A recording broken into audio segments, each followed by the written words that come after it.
Olá, meus irmãos, que a graça e a paz do Senhor Jesus esteja com você. É uma alegria poder estar aqui de volta para juntos estudarmos mais uma lição da EBD, da Escola Bíblica Dominical, desse terceiro trimestre de 2021. E trazendo hoje a lição de número 5, que vai falar sobre o reinado de Acasias. O texto áureo diz: tenha já fim a malícia dos ímpios, mas estabeleça-se o justo, pois tu, ó justo, Deus, provas o coração e a mente. A coragem de Elias é exemplo e incentivo para os que são chamados a pregar e a exortar segundo a palavra de Deus, independentemente de classe, raça ou credo. O objetivo geral dessa lição é, em primeiro lugar, descrever a idolatria e a infidelidade de Acasias. Segundo, a coragem de Elias. E a terceira, identificar as consequências dos atos de Acasias. Nós vemos aqui na introdução que diz: o reinado de Acasias foi fortemente marcado pela idolatria, assim como o de seus antepassados, pois uma queda da sacada do palácio real e consequente ferimento a Acasias cometeu um ato de infidelidade a Deus ao consultar Baal-Zebub sobre o seu destino. O Senhor, através do profeta Elias, advertiu severamente o rei sobre esse gravíssimo erro. Por exemplo, que naquela época não existia uma medicina como hoje.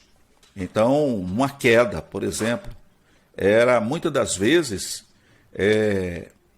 a razão da pessoa perder a vida. Quarto alto, ali no seu palácio. Não se sabe como ele caiu, mas o fato é que ele levou essa queda. E as consequências dessa queda que ele levou trouxe sérios problemas para ele. A prova disso é que ele manda os seus mensageiros a consultar Baal-Zebub. E a pergunta, se nós prestarmos atenção, inclusive no texto bíblico, vai dizer se ele realmente viveria, ou se ele seria curado daquela enfermidade, daquele mal.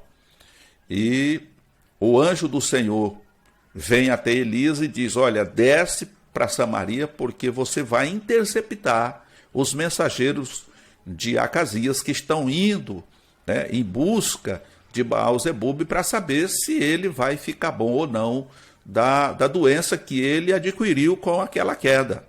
Será que não existe Deus em Israel que ele possa consultar? Então nós vemos aí que Deus não aceita nenhum substituto. Deus é Deus. Ele é o único Deus.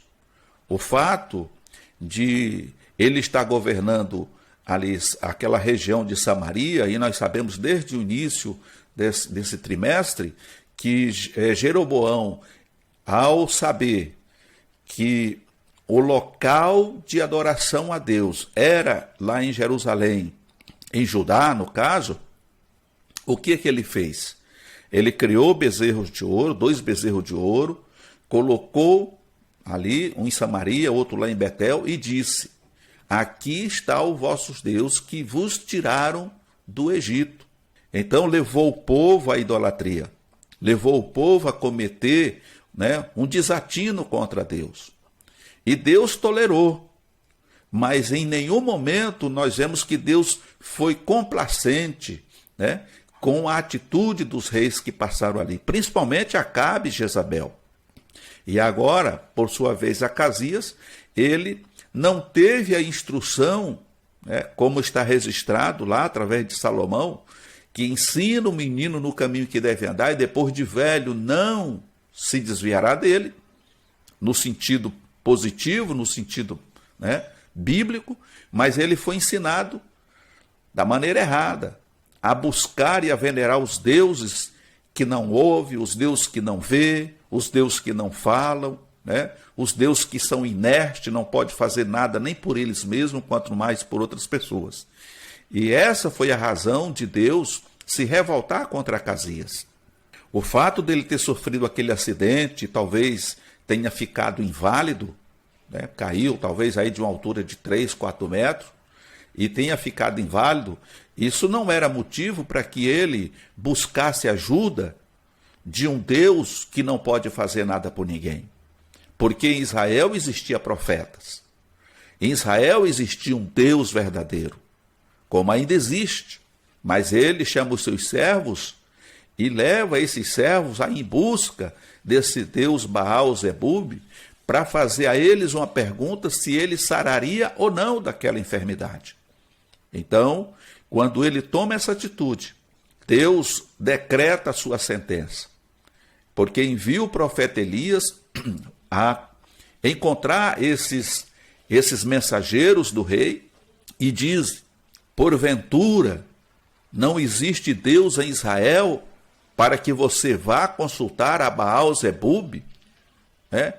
Parafraseando aqui, um Deus que não pode fazer nada por ninguém? Então agora vocês voltam e diga ao rei Acasias que da cama que ele subiu, ele jamais vai descer dela, porque certamente ele vai morrer. E quando os mensageiros retornam, e dentro de um prazo muito curto, ele pergunta: mas por que vocês já voltaram? Já deu tempo de vocês ir lá e já retornar? Então os mensageiros dizem ao rei: não, mas quando a gente estava em Samaria, desceu um homem e fez a seguinte pergunta: porventura não tem Deus em Israel para que você vá consultar a Baal-zebub? Agora volte e diga ao rei que da cama que ele subiu ele não vai descer, porque certamente morrerá. E o rei, ouvindo esta palavra dos seus servos, pergunta: mas como é que era esse homem? E aí os mensageiros começam a descrever. Esse homem estava vestido de pelo e trazia um cinto de couro nos seus lombos. E aí ele já entendeu, falou: então é o profeta Elias, o tisbita. E aí reúne 50 soldados e um capitão, diz: vai lá e traga ele aqui agora. E o primeiro foi, cheio de autoridade, de poder.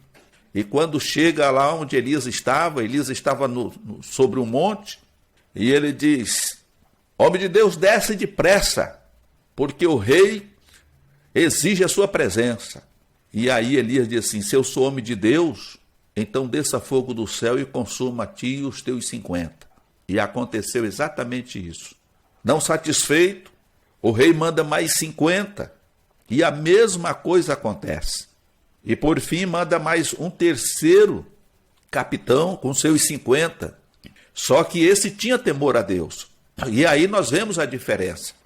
Porque ao chegar ao pé daquele monte, conforme lemos aqui no texto, ele se ajoelha e suplica pela sua vida e pela vida dos seus 50 homens. Porque ele sabia perfeitamente que ele não era uma pessoa qualquer. Ele não era um homem comum. Ele era um homem de Deus. Era um representante de Deus ali na terra, aqui na terra. Então, após ter suplicado, ter colocado a sua vida nas mãos do profeta Elias, e que Elias tivesse a sua vida como preciosa, então o anjo do Senhor diz a Elias: pode descer com eles, não tem problema, não temas, porque eles não vão te fazer nenhum mal. Porque a intenção dos outros 2 que vieram antes, talvez era levar ele amarrado, levar ele, é como acontece na atualidade, prender um preso, você leva ele 100% dominado. E essa não era a questão. Era necessário que o profeta Elias se apresentasse diante do rei Acasias, mas não como prisioneiro, como um bandido, como uma pessoa qualquer, mas como um servo do Deus Altíssimo, escoltado até que sim, mas nunca maniatado ou preso, acorrentado ou algemado como um bandido. E aí o anjo diz: agora com isso você pode descer, não temas. E ele foi. E o que ele já tinha dito na primeira e na segunda vez, ele manteve. A mesma pergunta ele faz: por acaso não existe Deus em Israel para que você mandasse consultar a Baal-zebub, o Deus de Ecrom? Da cama que você subiu, você não vai descer não. Você vai morrer. E assim aconteceu. E diz o texto aqui que no final, que ao morrer, ele não tinha sucessor. Então, o filho do rei de Judá, conforme diz aqui.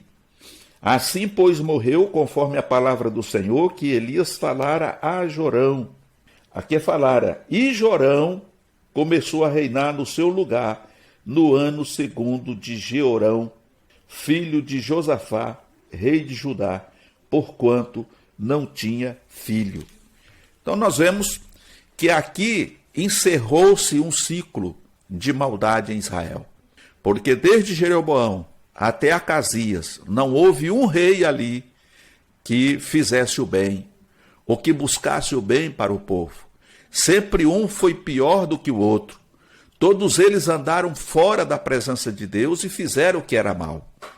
Até que chega a vez de Jorão assumir o reinado, porque Acasias, ao morrer, não deixou nenhum herdeiro para que assumisse o trono. E é assim que acontece, irmãos. Deus é amor, mas também é um fogo consumidor. E a palavra de Deus diz que Deus não tem ninguém por inocente, porque Deus não se deixa escarnecer. Tudo aquilo que semearmos, isso também ceifaremos, colheremos.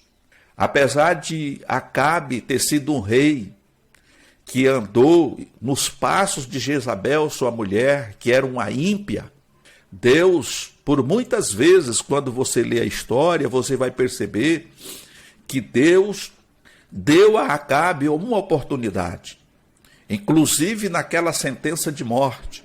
Acabe, ao ouvir, quando ele se apossou da propriedade, de Nabote, e Deus advertiu a ele se humilhou na presença de Deus.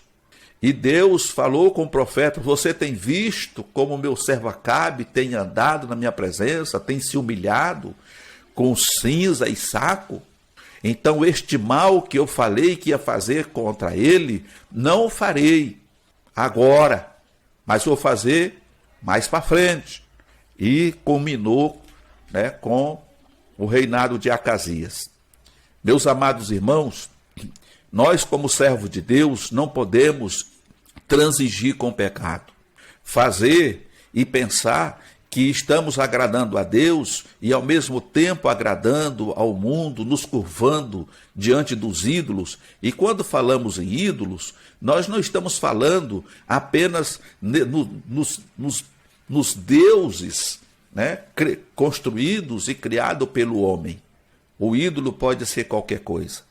Pode ser um objeto, pode ser uma casa, um carro, qualquer coisa que tire a prioridade de Deus na nossa vida. Deus tem que ser prioridade. Deus tem que ser o primeiro em nossa vida.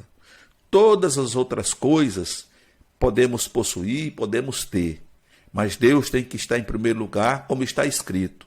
Buscar em primeiro lugar o reino de Deus e a sua justiça, e as demais coisas vos serão acrescentadas, até porque Deus sabe o que nós precisamos. Então, quando nós viramos as costas para Deus, conhecendo Deus como conhecemos, e viramos as nossas costas para Deus, nós estamos cometendo um sério erro, um grave erro, e isso pode nos custar muito caro, porque o nosso tempo de vida na terra pode ser abreviado. E muitas consequências por conta disso pode vir para o nosso prejuízo.